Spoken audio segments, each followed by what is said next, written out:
Welcome back to another technical deep dive here in the debug zone. Today we're tackling a big question and breaking it down with insights from other users. Hopefully this clears up some misconceptions and helps you get the answer you need. So buckle up, stay a little curious, and let's jump right in.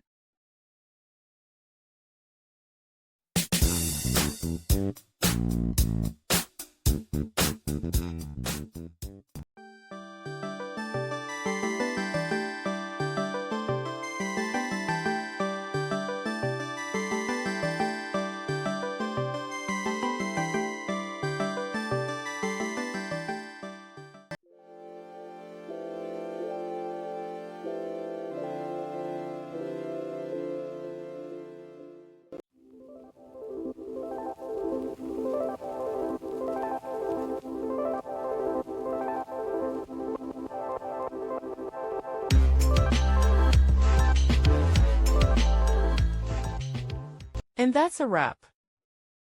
I hope you found the answer you were looking for. If you did, take a second to hit that subscribe button. It really helps out. And let me know in the comments which solution worked best for you. See you next time in the debug zone.